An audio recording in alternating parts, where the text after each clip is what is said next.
All right, before we talk about neurofeedback, we're gonna raise your testosterone. So everybody stand up. Toi oli hyvä. Stand up, go ahead. Spread your arms as far apart as you can. Take up as much space as you can, coordinate with your neighbors so you don't hit each other in the face. You can go capital T like this or in the shape of a V with your arms up. Either one, whichever one you feel more comfortable with.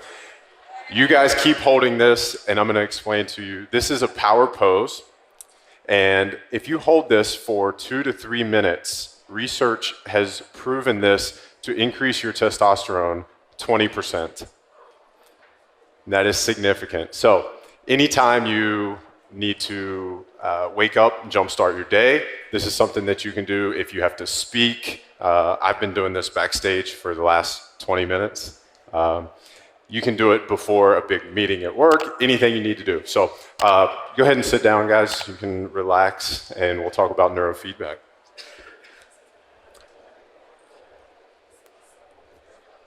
So one thing I want you to keep in mind as we go through this presentation is our brainwave profile, the things that are going on inside of our brain at any given moment are inseparable from the way that we experience the world. And imagine if you could control that, if you could shape that the way that you wanted to. And that's what we're talking about today. I'm going to share with you an experience that I had recently learning about neurofeedback, traveling to Los Angeles, California, doing some experiments on myself, and we're going to provide you with some tools that you can put in your toolbox to optimize your state on any given day for optimal performance, but also some habits and practices that you can build into your life that you can use to shape and train your brain so that you can have the mental qualities that we all want for a lifetime of high achievement, happiness, success. You're going to learn how your brain waves affect your experiences of the world. Like I said, I'll show you some things that you can do short-term and long-term. And obviously the benefit for you is you get to control your mind. You can dictate your day, your life, whatever, as opposed to it being dictated to you or leaving it to chance. You get to experience increased focus,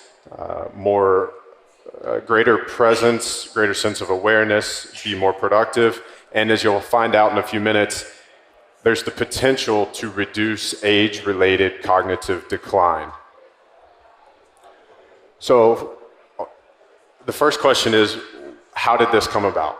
Why was I interested in this? I am the host of the Optimal Performance Podcast for Natural Sex.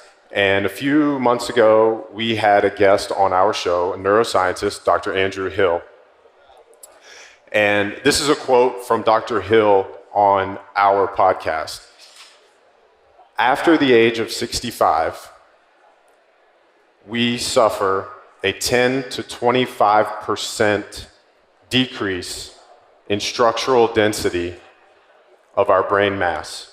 Specifically, it's the lateral portions of the frontal lobe, and as you can see, these are the things that are associated with awareness, food, things that, if you think about your grandparents, you kind of associate with the aging population, right? So 10 to 25% structural loss, except for one group. There is one demographic, one population who is spared from this post-65 decline.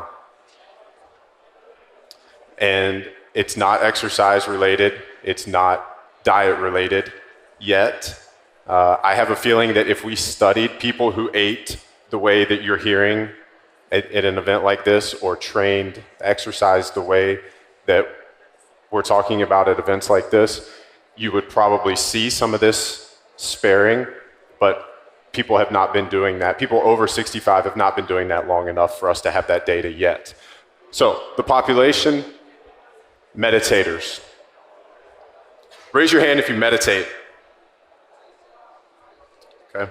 Keep your hand up if you meditate multiple times a week. Keep your hand up if you've been doing it for 5 years or more.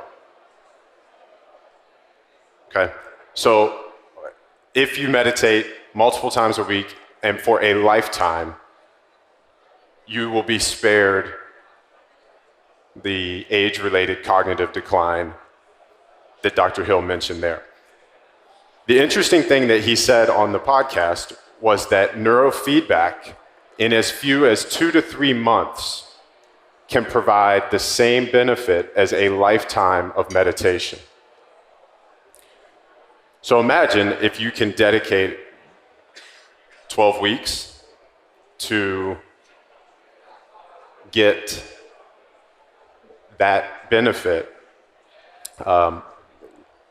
That was fascinating to me. So I wanted to learn more. I went to Los Angeles. I had to know what this was about. I wanted to figure out how to do it, what it was, is it really going to work? Am I going to notice these benefits? So that's Dr. Hill. That's me wearing a QEEG helmet. And this is the lab technician. So like I said, went to Los Angeles. Dr. Hill runs Peak Brain Institute, and that's where we did this study. We learned what the brain waves look like inside of my head. I learned why I am the way that I am based on what these brain waves look like. And from there, I've kind of been able to make some changes and get my brain to perform the way I want it to on a daily basis. So quickly, here's a close-up. You can see the helmet. You can see behind me, I'm hooked up to a lot of different computers. There are 2 forms of QEEG. This one that you see here, this is a dry EEG, and that means the electrodes just connect straight to my brain. That is a $25,000 unit. It's basically, it's a Honda or equivalent car on your head.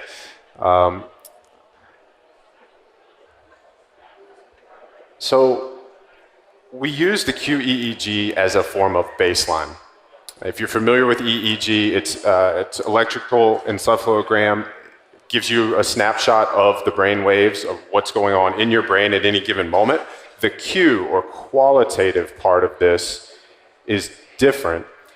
What we do with the brain wave reading is compare your reading to a database of people from your same gender, your same age, and you can see how or where you deviate from the norm, right?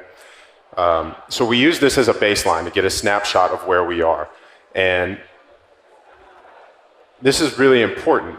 And I think this is one thing that if you only take one thing away from this talk, it would be that there is a process, a growth process that you can apply to any pursuit. This is repeatable, and it applies to anything that you do in life, whether it's fat loss or muscle gain or starting any new habit.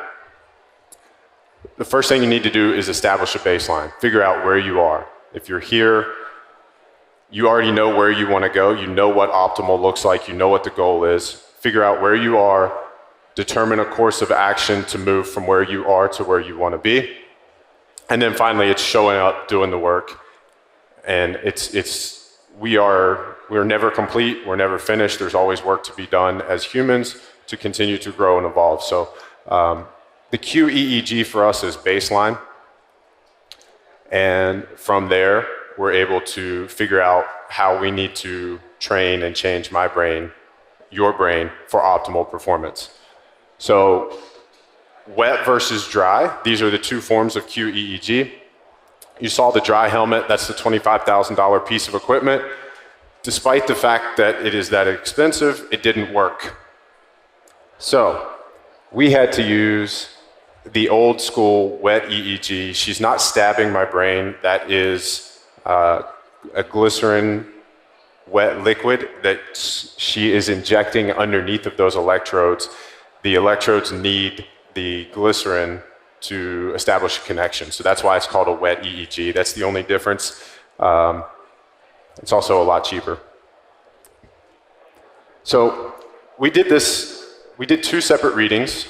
Both readings were conducted first thing in the morning. We did this at 8 a.m., completely fasted, no food, no stimulants, no coffee, no nootropics, nothing. And first reading was done on a Wednesday. The second EEG was done on a Friday, so 48 hours between the two. You can see the readings here on this computer. That's the raw brainwave data coming in from the QEEG. When we're looking at the brainwaves, we could talk at length about brainwaves. Because of time, I'm just going to go quickly through a few of these highlights. Delta brainwaves are associated with sleep. We do not want to see elevated delta brainwaves when we are doing focused work, when we're alert and awake. What we want to see at that time are beta brainwaves. These are what are associated with being engaged in problem solving, what you would normally consider that high-level executive function, right? There are many ways that we can see dysfunction or abnormalities in brainwaves. There are 2 that we're going to highlight here. One is a high alpha to beta ratio, and that is associated with being inattentive, or 20 or 30 years ago, that would be the diagnosis of ADD. The other that we want to highlight is a high theta to beta ratio.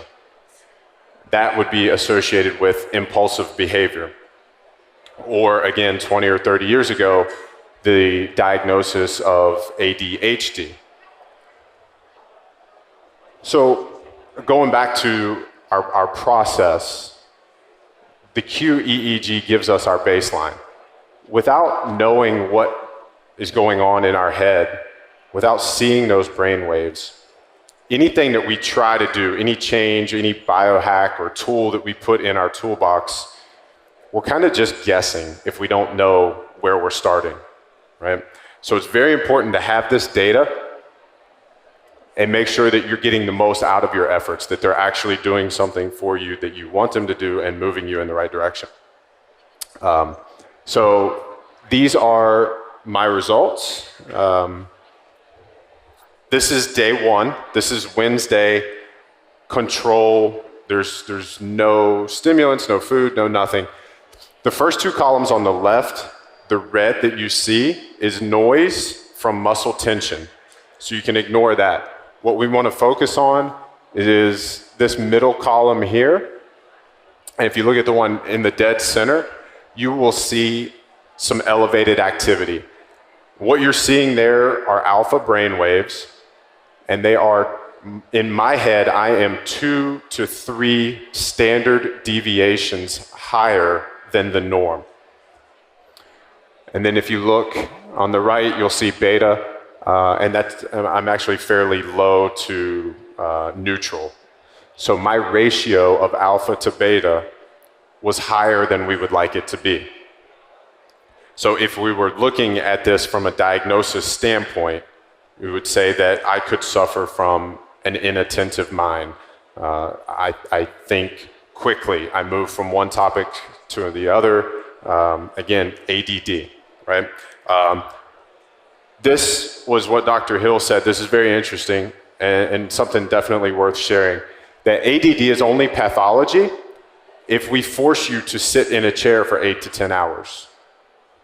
So this is not to say that there is something wrong with me as an individual. This is just to say this is what my brain waves look like. So if you know what's going on in your head, you can structure your days or your workload or your life. You can design it to work for you. We went back on Friday, did a second reading. The second reading was with Ciltep. This is our flagship nootropic.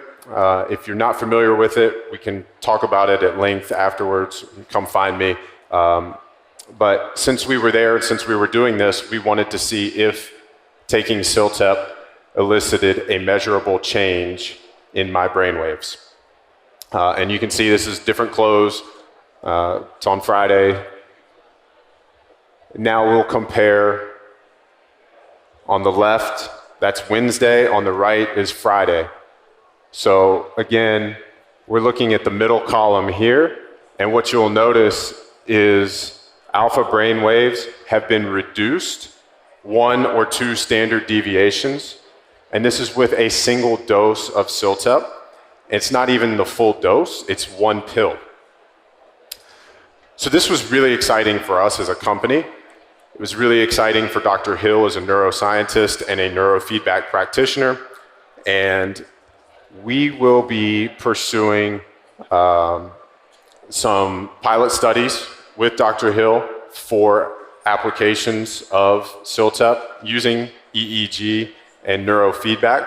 So that's all to come, but the really important thing here is that a single dose of CILTEP provided the same results that we would usually see with 2 to 3 months of focused neurofeedback training. So neurofeedback is what we would do after the QEEG. So we know, for me specifically, that I have high alpha brainwave levels, low beta, and we want to bring those into balance. So the neurofeedback planned for me would be to achieve that result. Higher beta wave production, lower alpha production. But that's specific to me. So anybody who does neurofeedback training would need that initial baseline reading to know how the neurofeedback would be beneficial to them or to you. So neurofeedback is kind of this like unicorn thing in the biohacking world. It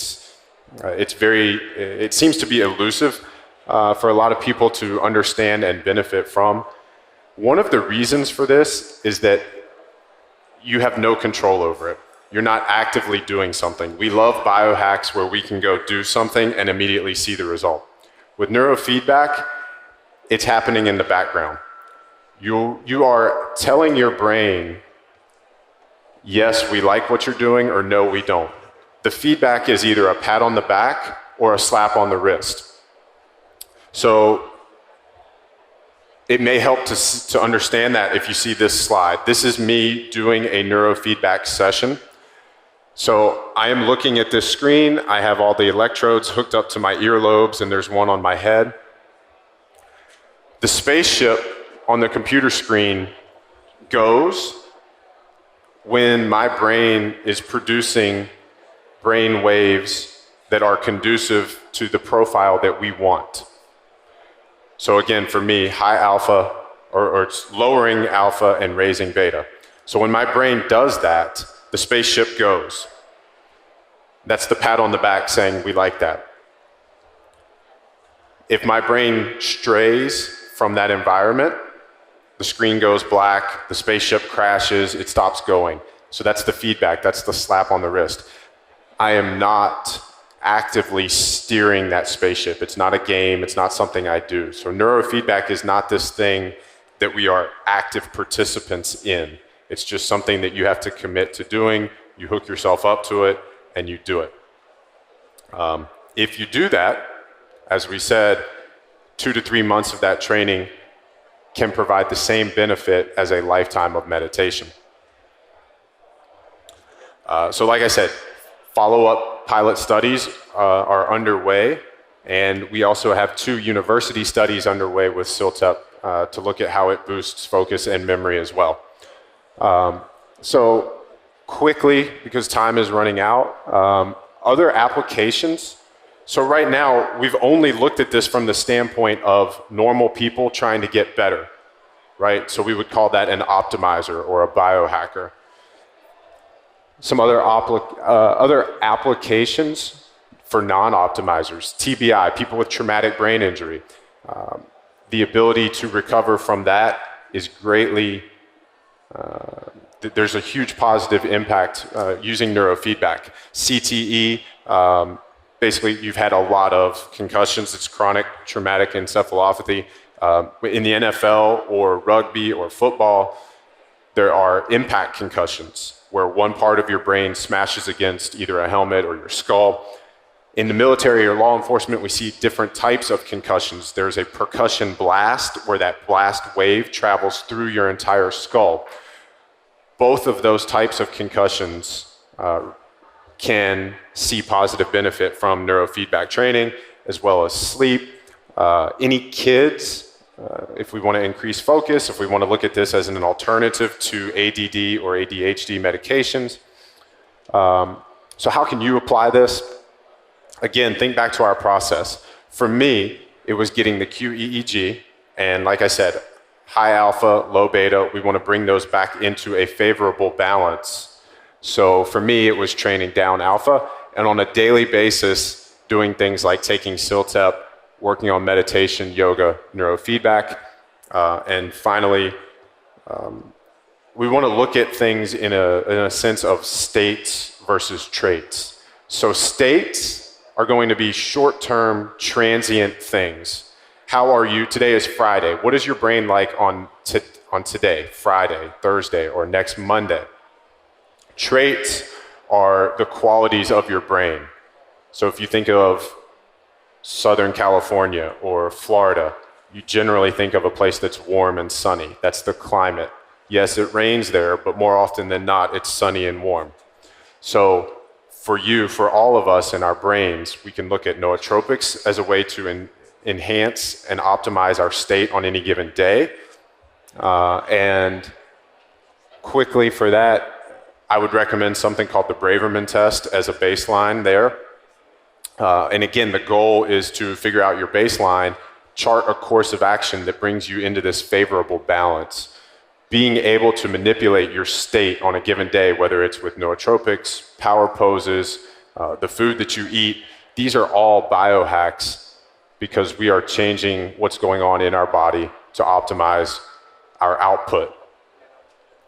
So with traits, these are the qualities of our brain, and that requires a lifetime, a commitment to habits and practices. For me, again, looking at things that reduce that alpha to beta ratio. For me, it's meditation, using neurofeedback, yoga. If yoga is something that you're going to do, find whatever form works for you, vinyasa, Bikram, Kundalini, whatever. HoloSync is another tool that you can put in your toolbox. Bill Harris is the creator of this, and calls it meditation on steroids. Briefly looking at it again, short term, you're looking at nootropics or other like power poses. Use the Braverman for that as you're finding your baseline. Long term, things like QEEG to get your baseline, and then neurofeedback, yoga, meditation, HoloSync. Whatever you're doing, make sure that you're coming back to that baseline test and retesting at particular intervals so that you can make sure that you are making progress, that you're moving closer to that goal that you're chasing. With QEEG, probably 3 to 4 times a year is the right interval to check in with that. If you guys have any questions, we'll do Q&A now. You can also email me, ryan@naturalstacks.com. So.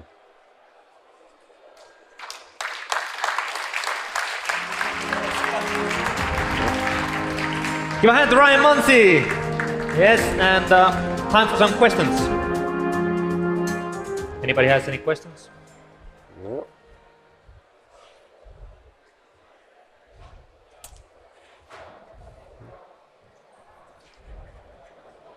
The neurofeedback that you did in Los Angeles, was it $25,000 to do, or was the device?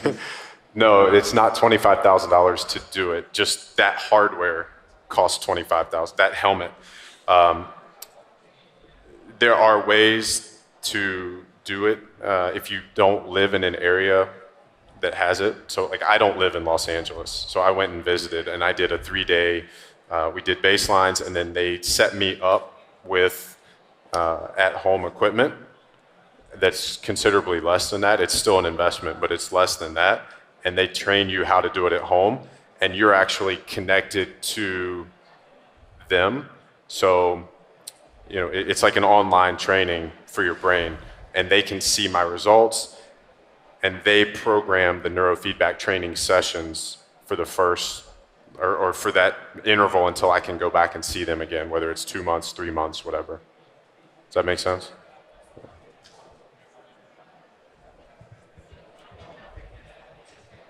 Yes, thank you. Do you know about any experience on people that fall into trance? For example, like the Animis or the Cuban Babalaos or something. Have you studied what happens in the trance in the EEG or in your system? Because there are other studies, but I would like to know whether you are aware of what happens for those, because you have also got those Cuban Babalaos and the West African Animis there in the United States. I only caught part of that. Can you repeat the question? Now, do you have any evidence by using that equipment about trance, the states of trance? The state of trance? Falling into trance, like in the animistic religious states where you fall in trance, or like the Cuban priests, Afro-Cuban priests, or West African animis when they fall into the status of trance. I'm sure somebody has tried to get readings on that. I don't have any. I haven't seen it. It doesn't mean it's not out there. Okay, thank you.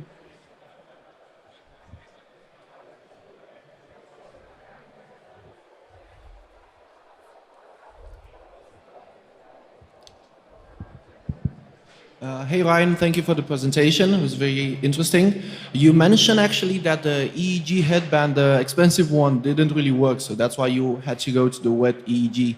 What were the limitations, or how can we probably get something like this at home in the near future?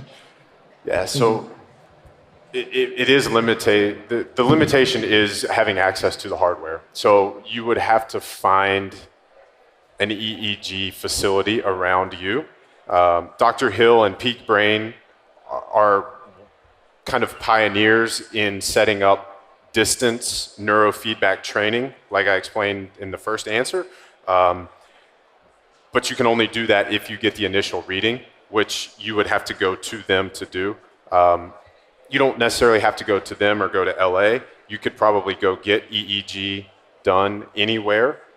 I would just say get on the internet and look for an EEG or QEEG practitioner. There's usually one or two in every city. They may just not be marketing to the public. Most of their applications to this point have been for what we would call non-optimizers. So if you're not like, if you're healthy, you may not be aware of them, right?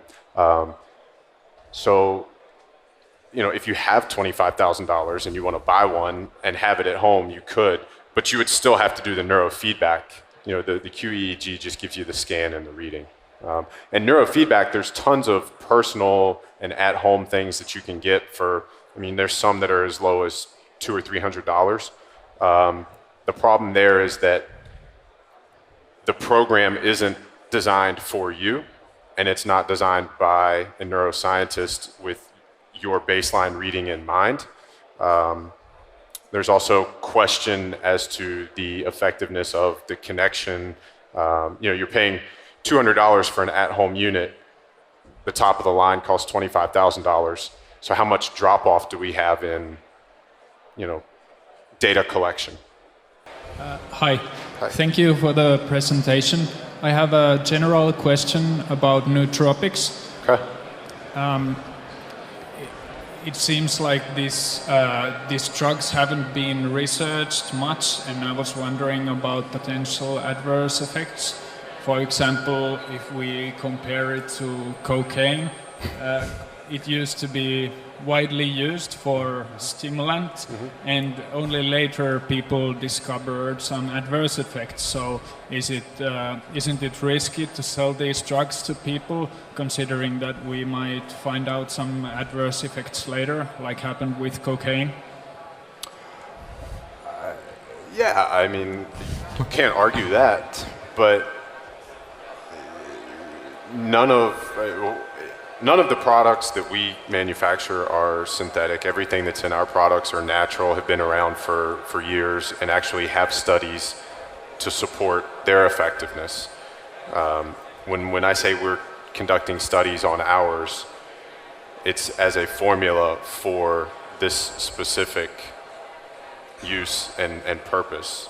There are previous studies done prior to manufacturing of this supplement.